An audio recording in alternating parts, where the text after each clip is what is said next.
Millionaires get in a room and try to come up with new inventions, innovative ideas, new strategies to not only get better personally, but also to get better professionally, by and large. Now, some of you haters on here will probably say, I know a millionaire.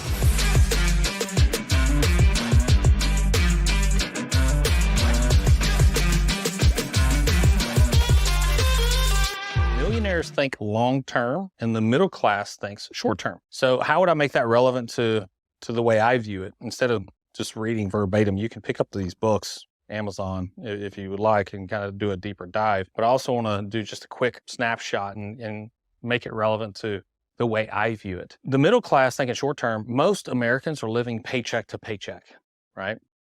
Where millionaires are far more disciplined and think of the long game, right? So the middle class is like, okay, I'm surviving until my next paycheck, but if that paycheck doesn't come in, what happens? Bills don't get paid.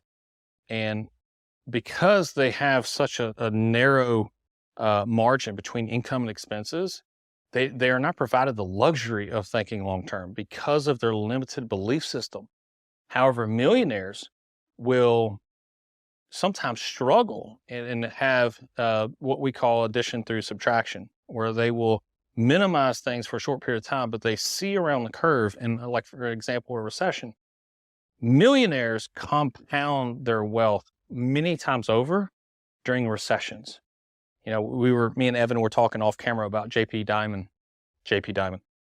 Morgan, and Jamie Dimon, who's the president and CEO of JP Morgan, and kind of his fortification of assets in his banking system, and how he kind of rose through the ranks was he would minimize the balance sheet and the debt that they had as far as a bank and become extremely liquid.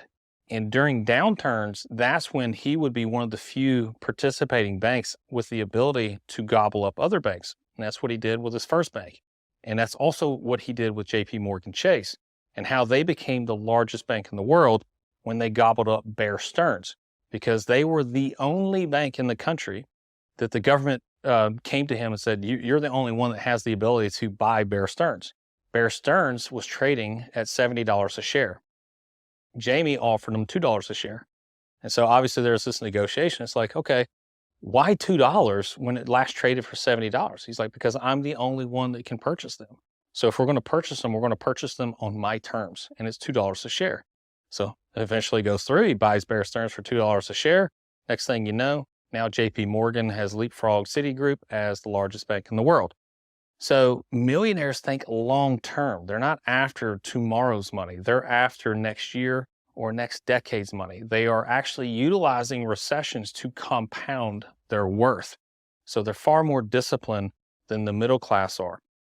What's the next distinction? Millionaires, I love this one. Millionaires talk about ideas. The middle class talks about things and other people. It's so true. If you're in a group of individuals and you're having a conversation and all they seem to do is talk about other people, quite frankly, you're probably in the wrong group, depending on how they're talking about those other people. If they're talking about how other people inspire them and how other people motivate them and other people force them to grow and other people hold them accountable, that's a different meaning. What I'm talking about is getting in a group and, Nancy Sue over there, she can't do anything right. She's a terrible mom. They're probably going broke. It's like, wrong group. Millionaires don't do that. Millionaires get in a room and try to come up with new inventions, innovative ideas, new strategies to not only get better personally, but also to get better professionally, by and large. Now, some of you haters on here will probably say, I know a millionaire and all they do is talk crap about somebody. Okay, whatever. People make mistakes. People are flawed. But by and large, that's not what they do. Their mindset is constantly on productivity. It's all constantly on growth, self-improvement, and professional improvement. So that's something to think about when you're in your sphere of influence. You are the sum of the 5 people around you. We've all heard that, right? It is so true. If you're around 5 people, all they want to do is nitpick. And here's the other thing. Your biggest cheerleaders may not be within inside of your own group. And if that's the case, you're in the wrong group. You need to get in a group where people are uplifting and cheering you on, not talking about you or being jealous of you behind your back. Number 8, millionaires embrace change. The middle class is threatened by change. Look in today's society. There's the code word today, or I would say code word, the keyword is, or the hashtag is artificial intelligence, right? It is changing the way the world is before our eyes. No different than how the internet changed the way the world is. What is the quantum physicist Miyacho Kaku? Yeah. Anyways, he talks about we're moving into what's called a type 1 civilization. And there's 3 layers of civilizations, type 1, type 2, and type 3.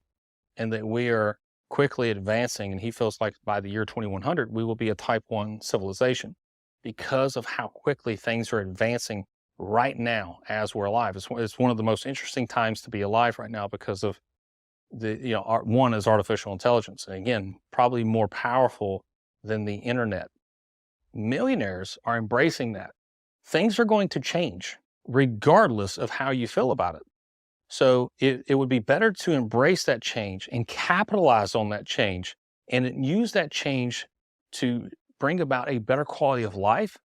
However, the middle class views change as something that's threatening, right? Because they don't feel like they're in a position to capitalize. They don't feel like they're in a position to improve, that it could be in a position to threaten their jobs per se, right? And in my opinion is AI could more easily replace what I do versus what a plumber does, what an electrician does, what a carpenter does. If I don't have those skill sets, and I don't, then those jobs are always going to be in need. However, information is getting more advanced and more easily at your fingertips. Think of ChatGPT. You can learn a lot of things from ChatGPT, and understand that ChatGPT is a bit biased too. And it's also something that is based on previous discussions. It's not an intuitive, intellectual.